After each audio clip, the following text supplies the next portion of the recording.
یہ لکھا ہے کہ حضرت عمر فاروق رضی اللہ تعالیٰ عنہ کے دور میں بھی کس طرح کا واقعہ پیش آیا۔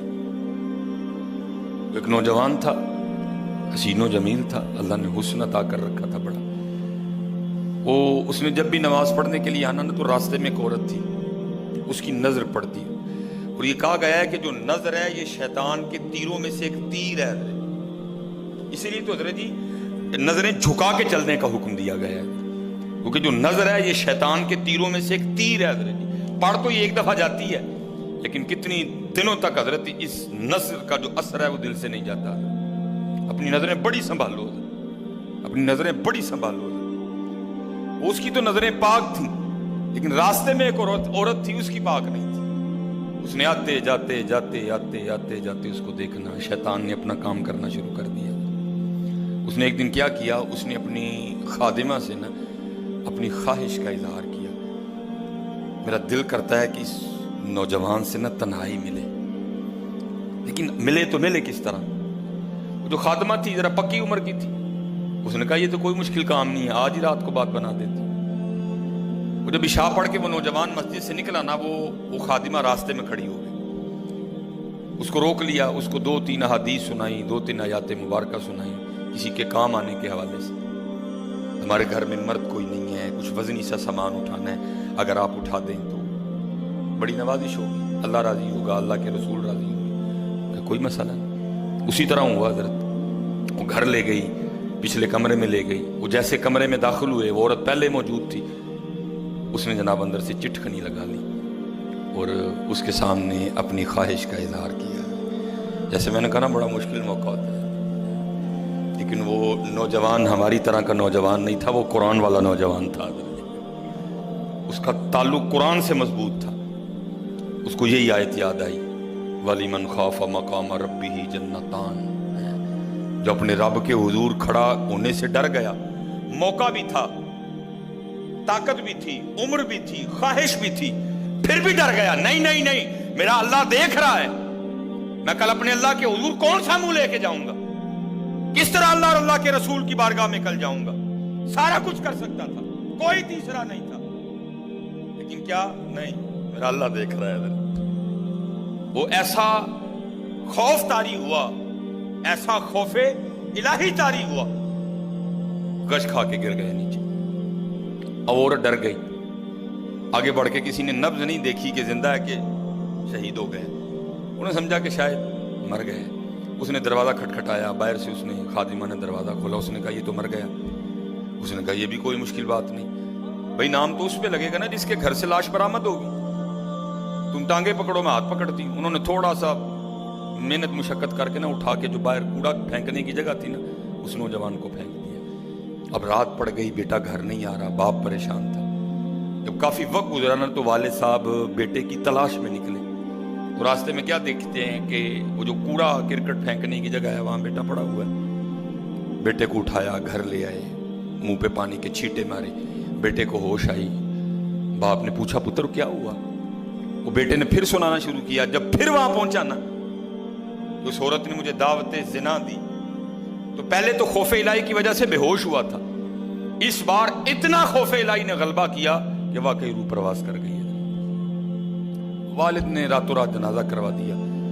صبح والد صاحب فجر کی نماز کی جماعت میں شریک نہیں ہو سکے۔ جب نماز سے فارغ ہوئے نا تو امیر المومنین حضرت سیدنا عمر بن خطاب رضی اللہ تعالیٰ نے پوچھا بھائی وہ آج ہمارا فلاں مقتدی کیوں نہیں آیا؟ لوگوں نے ساری بات سنائی، حضرت جوان بیٹا تھا، انتقال کر گیا، رات ہی کو جنازہ ہو گیا، شاید اس وجہ سے حضرت نہیں جماعت میں تشریف لا سکے۔ آپ نے فرمایا چلو اپنے بھائی کے غم میں شریک ہوتے ہیں۔ حضرت سیدنا عمر فاروق رضی اللہ تعالیٰ عنہ آئے، باتیں ہوتی رہیں۔ آپ نے بیٹے کے انتقال کی وجہ پوچھی، بیٹے نے ساری بات سنائی۔ آپ نے فرمایا اچھا تیرے بیٹے کا انتقال خوف الہی کی وجہ سے ہوا ہے؟ تو اللہ تو فرماتے ہیں وَلِمَنْ خَافَ مَقَامَ رَبِّهِ جَنَّتَانِ، اور جو ہمارے رب حضور کھڑا ہونے سے ڈر گیا اس کے لیے 2 جنتیں ہیں۔ تو چل پھر مجھے ذرا اپنے بیٹے کی قبر پہ لے کے چلنا ہے۔ لکھا ہے حضرت عمر فاروق اب اس کے بیٹے کی قبر پہ تشریف لے، اس کی قبر پہ کھڑے ہو کے اس نوجوان کو باہر سے مخاطب کر کے فرماتے ہیں، اللہ فرماتے ہیں وَلِمَنْ خَافَ مَقَامَ رَبِّهِ جَنَّتَانِ، اور جو اپنے رب کے حضور کھڑا ہونے سے ڈر گیا اس کے لیے 2 جنتیں ہیں۔ اے نوجوان اب آگے تو بتا، اللہ نے تجھے 2 جنتیں دی کہ نہیں دی؟ تو لکھا ہے قبر سے جواب آتا ہے امیر المومنین، رب سچا، رب کا رسول سچا، رب کا قرآن سچا، میں جیسے ہی قبر میں آیا ہوں اللہ نے مجھے 2 جنتیں عطا کر دی ہیں۔ بچو اس سے بچو، اس دور کا سب سے بڑا فتنہ ہے، اس سے بچو، اور خود نہیں بچا جاتا، اپنے اللہ کے حضور بار بار گڑ گڑاؤ، یا اللہ سانو بچا لے۔ اور پھنسایا حضرت ہمیں انہوں نے اس طرح ہے، ہمارے معاشرے کو انہوں نے اس طرح کا بنا دیا ہے کہ یہاں زنا بالکل بری چیز نہیں سمجھی جا رہی، لوگ فخر سے بتاتے ہیں، اور یہ قرب قیامت کی نشانی ہے، لوگ گناہ کر کے فخریہ بتایا کریں۔ آج کا نوجوان فخریہ بتاتا ہے، میری اتنی گرل فرینڈز ہیں، آج کا نوجوان فخر سے بتاتا ہے، یہ قرب قیامت ہے، یہ نشانی ہے قیامت کی، لوگ گناہ کر کے ڈریں گے نہیں بلکہ فخریہ بتایا کریں گے، ہاں جی میں یہ گناہ کر رہا ہوں اور اتنی جگہ کر رہا ہوں میں یہ گناہ، لیکن کیا ہوگا، نیکی مشکل ہو جائے۔ آج حضرت جی آپ دوسرا نکاح کر لیں، اللہ سنت ہے، قرآن میں اللہ خود کہہ رہے ہیں فَإِن طَابَ لَكُم مِّنَ النِّسَاءِ مَثْنَىٰ وَثُلَاثَ وَرُبَاعَ، پہلے کی تو اللہ نے بات ہی نہیں کی، بات ہی دوسرے سے شروع ہو رہی ہے، مِّنَ النِّسَاءِ مَثْنَىٰ وَثُلَاثَ وَرُبَاعَ، پہلے کی بات ہی نہیں ہوئی، بات ہی دوسرے سے شروع ہو رہی ہے۔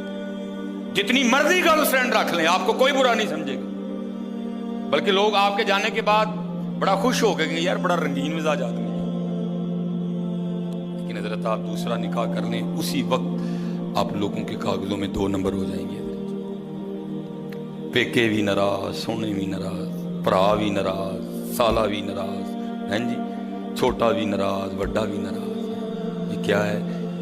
یہ قرب قیامت ہے۔ گناہ اچھا ہو گیا، گناہ آسان ہو گیا، نیکی بری سمجھی جانے لگی، نیکی مشکل ہو گئی، اس لیے بچو حضرت۔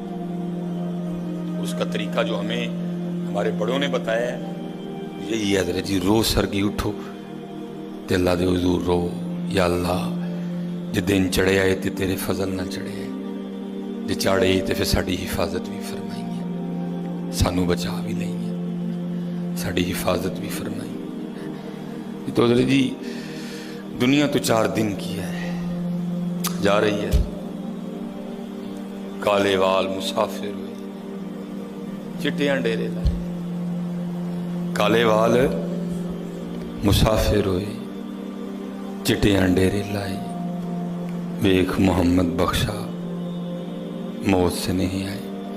اور حضرت جی اللہ سب کو اپنی حفاظت میں رکھے۔ اگر کوئی اس گناہ میں پھنسا ہوا ہے، اگر کوئی اس گناہ میں پھنسا ہوا ہے تو میں کہوں گا کہ توبہ کر لیں سارے حضرت، کیونکہ حضرت یہ وہ گناہ ہیں کر تو ہم رہے ہیں لیکن اس کی سزا ہماری نسلوں کو بھگتنی پڑنی ہے، کیونکہ امام شافعی رحمۃ اللہ تعالی علیہ فرماتے ہیں زنا وہ قرض ہے جو لے تو رہا ہے لیکن چکائے گی تیری اولاد۔ زنا وہ قرض ہے جو لے تو رہا ہے لیکن چکائے گی تیری اولاد۔ اس لیے حضرت جی اپنی اولاد کے لیے، اپنی بیٹیوں کے لیے، اپنی بہنوں کے لیے گڑھے نہ کھودو حضرت، اس سے بچو حضرت، اس سے بچو۔